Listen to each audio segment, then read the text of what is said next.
चलो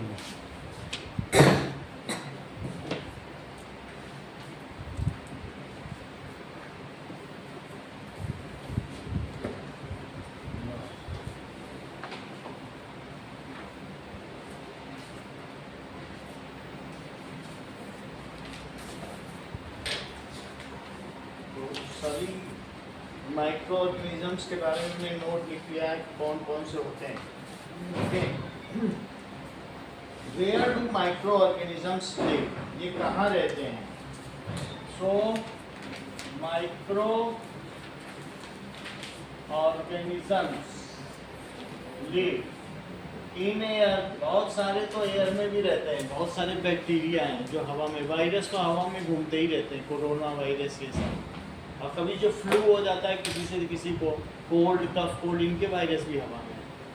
तो ब्रेड माउल के वायरस भी हवा में घूम रहे हैं. अगर खाना पीना बंद करेंगे तो उसमें आता है. They live in air, water, ठीक है, वाटर में भी रहते हैं और सॉइल में भी.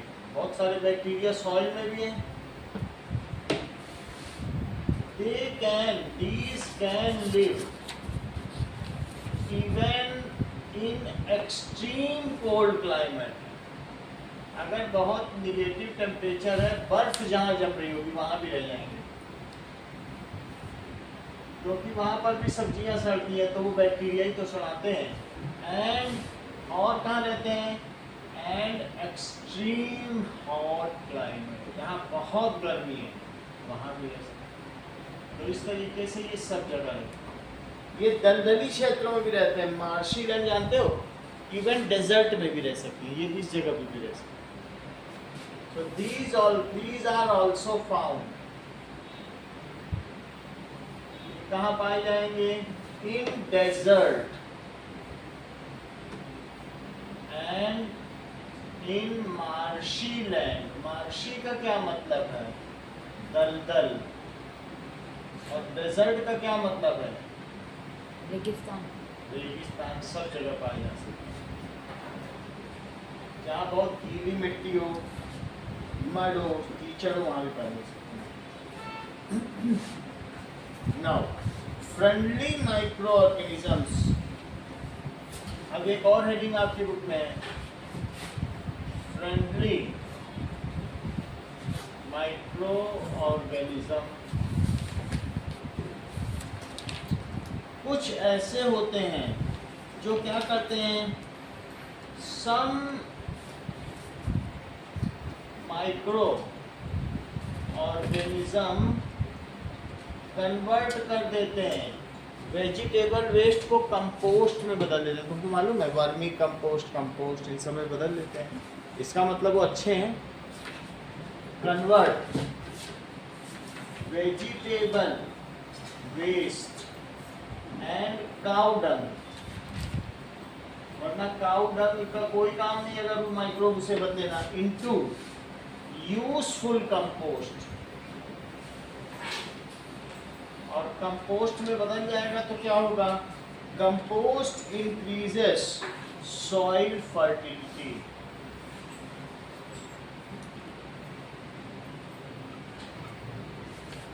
इससे सॉइल की फर्टिलिटी बढ़ती है. इवन जो एनिमल फेसेस है, फेसेस का मतलब एनिमल की शिट है, जो हम लोग की भी शिट है, ये सारा बैक्टीरिया डिकम्पोज कर देते हैं और अल्टीमेटली इससे सॉइल की उपजाऊपन बढ़ती ही है. अदरवाइज इतना अगर शिट अगर होता, माइक्रो ऑर्गेनिज्म ना होता है तो ये दुनिया कचड़ा घर बन जाती है. तो इसलिए माइक्रो ऑर्गेनिजम्स को सैनिटरी इंस्पेक्टर, एनवायरनमेंट का सफाई कर्मचारी कहा जाता है. क्योंकि जब वो इतनी सफाई कर रहे हैं, हम लोग की सारी गंदगी, vegetable waste, urine, shit, faeces, इन सबको जब वो साफ़ कर रहे हैं, और मरे चीज़ों को भी, डेड बॉडीज़ खा जाते हैं पूरी. नहीं तो भंडार लगे होते भी, सड़क पर निकलते पूरी रोड भरी होती डेड बॉडी से. कौन ख़त्म कर देता है. ज़मीन में कितने लोग बरीड किए जाते हैं, दफनाए जाते हैं, उनको कौन खा जाता है, माइक्रो ऑर्गेनिजम्स. तो कौन सफाई कर रहा है हमारे इन्वायरमेंट की, which makes our environment clean, कौन बना रहा है, माइक्रो ऑर्गेनिजम्स. तुम चीज़ें बाहर रख दो, ऐसे ही सफा चेक करके ख़त्म कर. कितनी पत्तियाँ गिरती हैं, वो सब मिट्टी में मिल जाती हैं, नहीं तो उनको साफ कौन करेगा। तो इसलिए माइक्रो ऑर्गेनिज्म और क्या करते हैं बताइए। These also,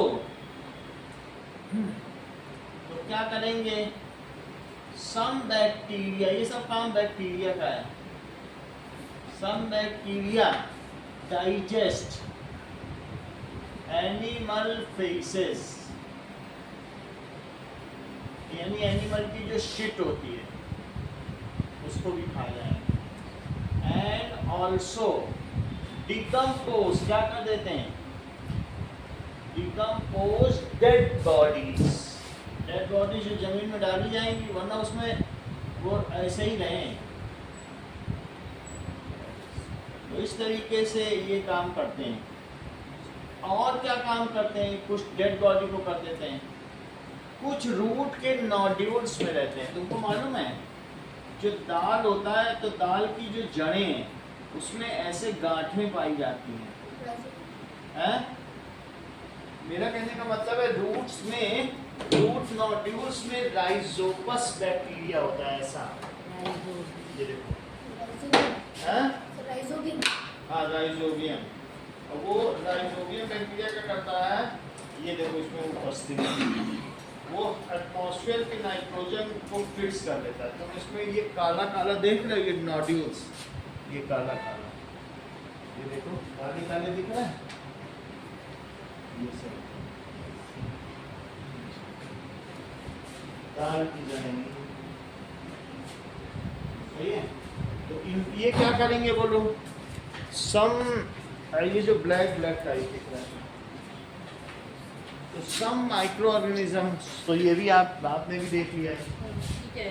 देखो ये हर चीज पता कर लेता ना। इनको राइजोबियम कहते हैं। ये क्या करेंगे, ये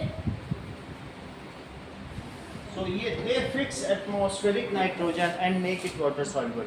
हवा से N2 गैस लेंगे, N2 जानते हो नाइट्रोजन गैस होती है, नाइट्रोजन, हाँ। और उसको पानी में फिर सॉल्युबल बना देते हैं, नहीं तो N2 घुलेगी नहीं, उसी से फिर दाल बनती है, उसी से प्रोटीन। ये ना हो ये तो तो फिर 6th क्लास में भी पढ़ाया था है ऐसा ना? राइजोबियम का। तो जो राइजोबियम है ये हवा से N2 को क्या कर लेते हैं, ये एब्जॉर्ब कर लेते हैं। ले लेते हैं और उसको कन्वर्ट करते हैं, जिससे पानी में घुल जाता है, फिर इससे दाल बना देते हैं। और दाल ही हमको बढ़ाती है, मालूम है, प्रोटीन होता है दाल में। सो सम नाइट्रोजन फिक्सेशन बैक्टीरिया क्या करेंगे, सम nitrogen fixation bacteria,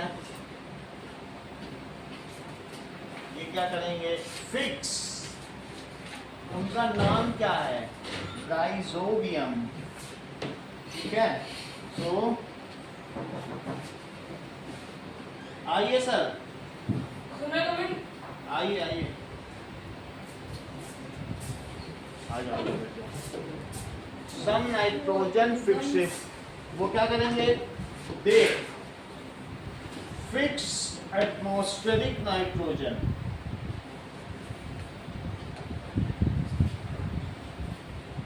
and make it water soluble. और फिर इसी नाइट्रोजन से क्या काम होगा बोलो, plant take it and prepare protein. इन्होंने इससे ली नाइट्रोजन, पानी में घोल दिया और फिर तब पौधे ले पाए। Plant convert it into protein. दाल में प्रोटीन होता है, मैं प्रोटीन, मेरा घर है सोयाबीन, कहते हैं कि नहीं। प्लांट इसको लेंगे और किसमें कन्वर्ट कर देंगे बोलो, प्रोटीन। तो जो रूट्स होती हैं, सेकंड चैप्टर निकालो बेटा, बुक है साइंस की, सेकंड चैप्टर निकालो।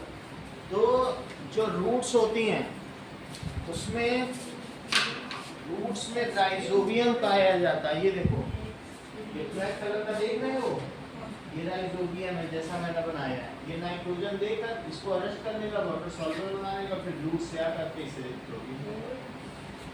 सेकंड चैप्टर में ये बताया गया है कि माइक्रो ऑर्गेनिजम्स हमारे लिए कैसे फ्रेंडली हैं। Now roots take it,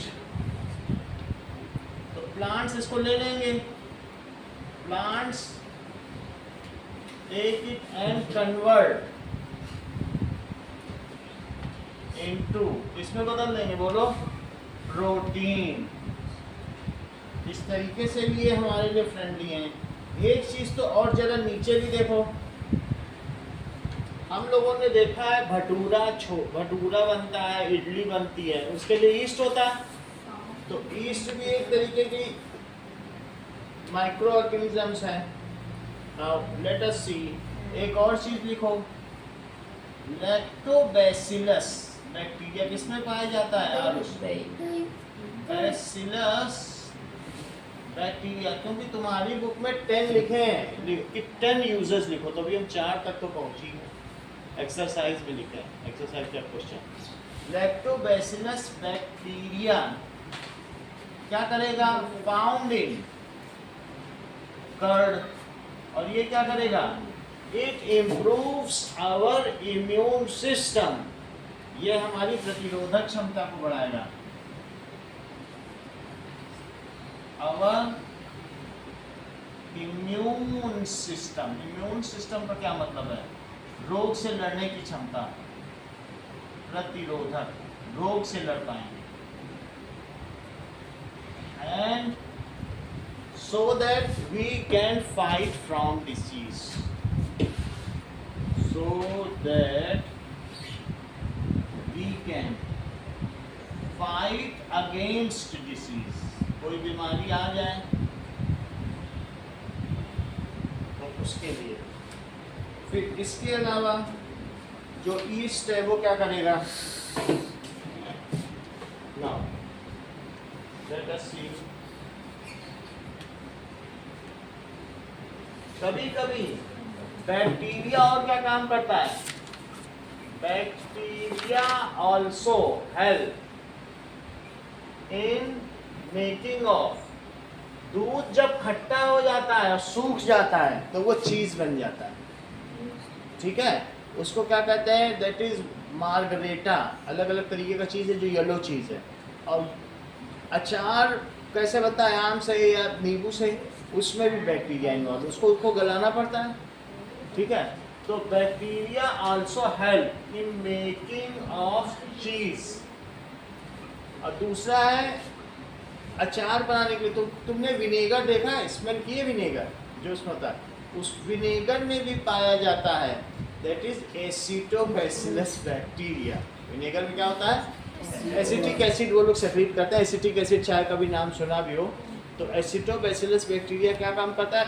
vinegar से तुम अचार गला लेते हो, ऐसे अचार न गले हफ्ते भर में, थोड़ा सा विनेगर मम्मी डाल देती है जब ऊपर आम काट के रखती हैं छत पे, तो उस विनेगर से अचार गल जाता, बन जाता है। तो बैक्टीरिया नहीं तो बनाया है ना? तो वाइट कलर की बोतल देखी ना, ट्रांसपेरेंट, जो ये चाउमीन वाले, तो विनेगर है, वही उसमें बैक्टीरिया ही है। तो also help in making of चीज। और एक मैं बात क्या कर रहा हूँ, एसिटोबैसिलस, बैसिलस का मतलब है ऐसा सिलेंड्रिकल से, तो वो बैक्टीरिया का नाम है एसिटो, और चूंकि ये सिलेंड्रिकल है तो ऐसा एसिटोबैसिलस। जैसे लैक्टोबैसिलस है, दूध में पाया गया, दूध को लैक्टम कहते हैं, तो लैक्टोबैसिलस। अब चूंकि एसिटिक खट्टी चीजों में पाया गया तो एसिटोबैसिलस। हाँ, एसिटिक एसिड तो 7 क्लासिक टेबल में भी था।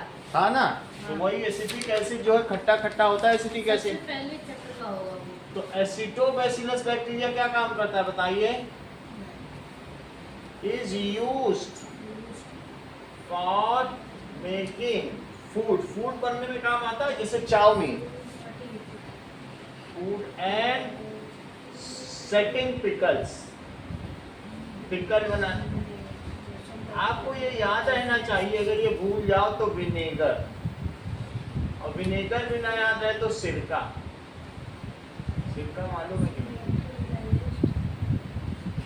सिरका एक ही चीज है, ठीक है? तो एसिटोबैसिलस ये बुक में सब लिखा है, भाई वही लिख रहा हूँ। अच्छा ये बताओ, एक और माइक्रो ऑर्गेनिजम्स है ईस्ट, ईस्ट किस काम में आता है? Yes, yeast is used to make idli, dosa and cake fluffy। ये इन सब चीज को केक कैसा बना देगा? फ्लफी एंड स्पॉन्जी, उनमें वो अगर ईस्ट नहीं डालोगे तो बहुत हार्ड केक बनेगा। तो ईस्ट क्या काम करता है, पिछली बार भी आपको दिखा दिया था ईस्ट कैसा होता है, एक डिब्बे में था ना हमारे पास। तो ईस्ट किस काम में आता है बताओ? It is used to make cake fluffy. ये देखो इसमें केक का ही डायग्राम बना हुआ है, this is yeast. So it is used to make cake fluffy. ये सबके घर में है, और ये अगर देखोगे तो रॉड लाइक स्ट्रक्चर दिखाया था। तो दिस इज ईस्ट, इसको खमीर भी कहते हैं। तो घर में खमीर से वीडियो भी देखा था कैसे डो फूल गया था, तो दैट इज इसको खमीर कहते हैं। तो अभी तक हम लोगों ने कितने देख लिए? 1 2 3 4 5 6 7। और कोई चीज़ आपके ध्यान में है जो हमारे का अगला पेज पलटो, इसमें ये क्या करते हैं, मैदा घोलते हैं। आधा किलो मैदा लो, उसमें थोड़ा सा ये ईस्ट डाल दो, तो देखो कैसे फूल गया। अब फूलेगा और उसके बाद जब जैसे ही तुम इसे बेक करोगे और में और फूल जाएगा। इतने से मैदे से तुम इतना बड़ा पाव बना सकते हो, जरा से मैदे से। समझ आए? डायग्राम बना ना कैसे किया जाता है, तो वो भी हम लोग फिर से देख लेंगे, देखना होगा। ये चीज़ हो गया। क्या और भी कोई यूज़ है? यस, इसके नोट्स आपको मैम परसों देंगे। तो दैट इज, और इसका यूज़ क्या है? Bacterias are use for making whisky, alcohol, wine.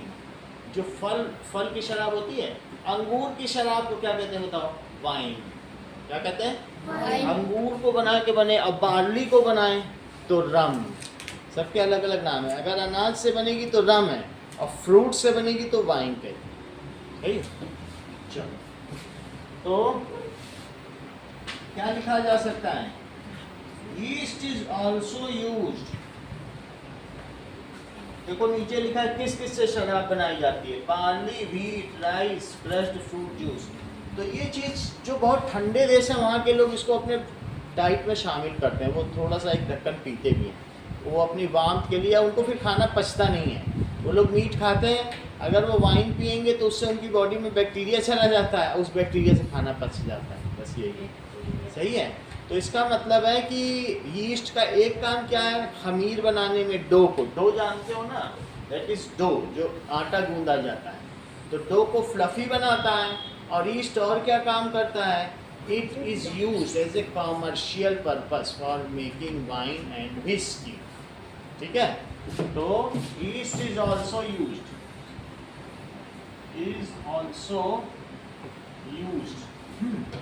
ठीक है, इन मेकिंग अल्कोहल। अल्कोहल का क्या मतलब है? इट इज ए बिवरेज, पिया जाने वाला पदार्थ है, which gives us narcotic effect, जो हमको क्या दे देगा? जो लॉस ऑफ सेंसेस। जिस ऐसा पीने से क्या होता है, हम निश्चेतक हो जाएंगे, हमारी चेतना चली जाएगी। तो दैट इज, फिर भी कई कंट्रीज में दो it is bad practice, however it is widely spread in society। Bad practice है लेकिन स्प्रेड में वाइडली स्प्रेड तो है ना। तो इसलिए it is used in making alcohol, wine, whisky. Whisky सब कुछ ये बना देगा, इसलिए ये यूजफुल कहा जाता है। और ये सब किससे बनाया जाता है? That is barley, wheat, rice, इन सबसे कहते हैं। अब देखो कि what does it mean by fermentation से तुम क्या समझते हो? फर्मेंटेशन का क्या मतलब है? फर्मेंटेशन का मतलब बेटा क्या नाम है आपका? भुवनेश्वर। फर्मेंटेशन का मतलब है किण्वन। किण्वन का क्या मतलब है? कीड़े लगना। तुम क्या करो, पूरा बार्ली जानते हो, जौ, गेहूं का उसके ऊपर का हस्क मत उतारो, ठीक है, उसका चैफ मत उतारो, जो ऊपर का होता है, छिलका मत उतारो। ऐसे ही डाल दो, पानी डाल दो और थोड़ा सा यीस्ट डाल दो और डब्बा बंद कर दो। 60 दिन के बाद जब तुम खोलोगे इतनी स्मेल आएगी पूरे गांव में। अब वो जो चीज़ है, फिर उसके बाद उसमें थोड़ी सी एक छोटी सी ट्यूब लगाओ, जो पानी से सिंचाई करते हो उसके ऊपर एक ट्यूब लगाओ, नीचे से उबालो, उससे जो टप टप पानी गिरेगा वही शराब है। इसी तरीके से तुम डब्बे में, स्टील के डब्बे में अंगूर बंद कर दो और अंगूर में थोड़ा ईस्ट डाल दो। नहीं भी डालोगे तो उसकी जो पिटियोल है, डंठल, उसमें वो बैक्टीरिया हैं, वो उसे सड़ा देंगे।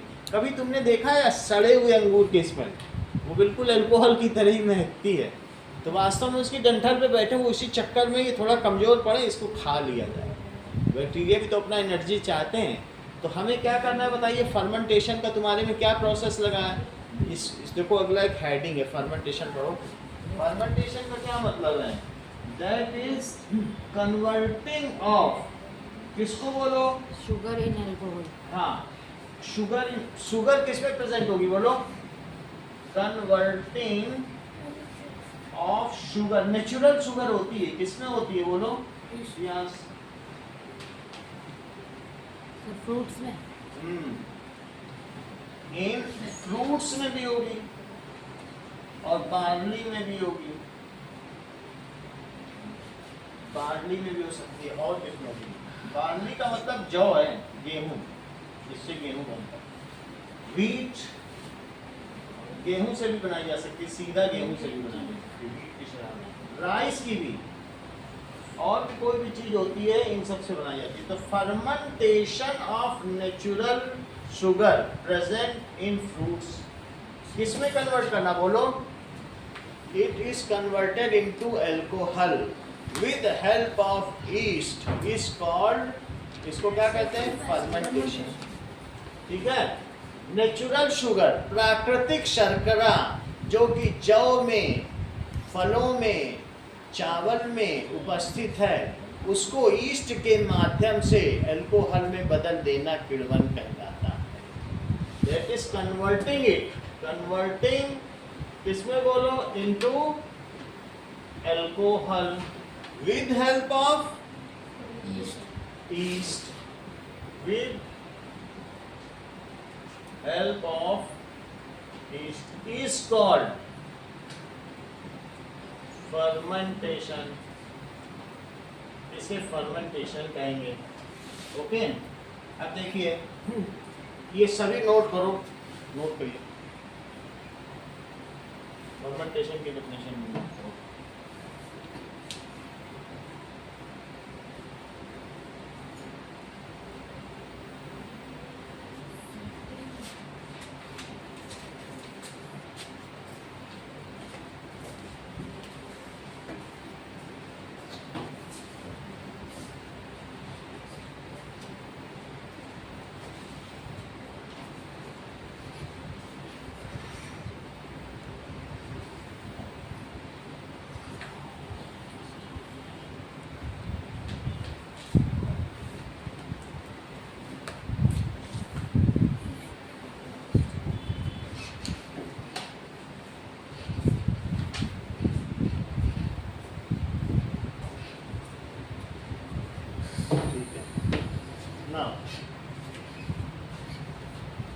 वैसे तो 8 यूजेस हैं, आपको उसमें से 6 यूजेस लिखने हैं और एक फर्मेंटेशन की डेफिनेशन।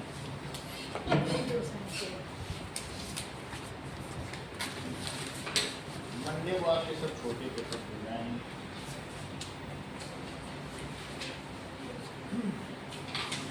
ये लो।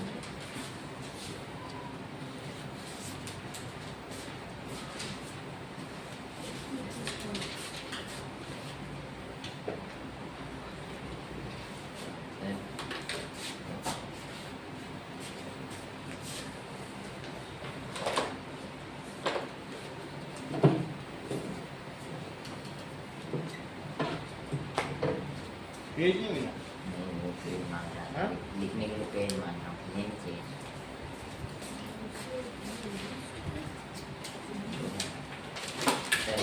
है तो, उसको दे दिया। चलो, हटा दूँ?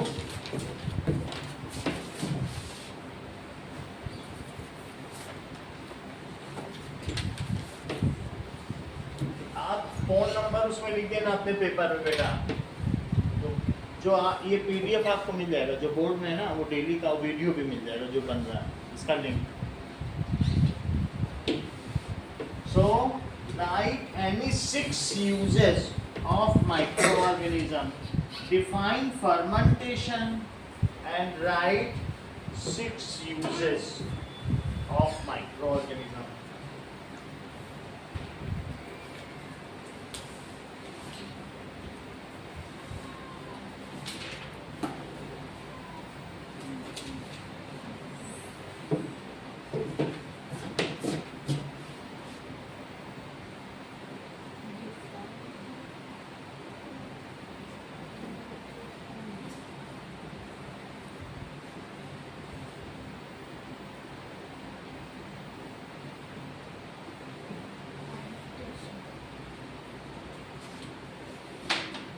देखो, कीड़वन से आप क्या समझते हैं? सूक्ष्म जीवों के 6 उपयोग लिखो।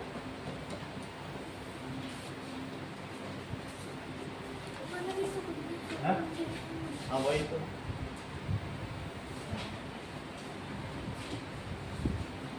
Define fermentation and 6 uses.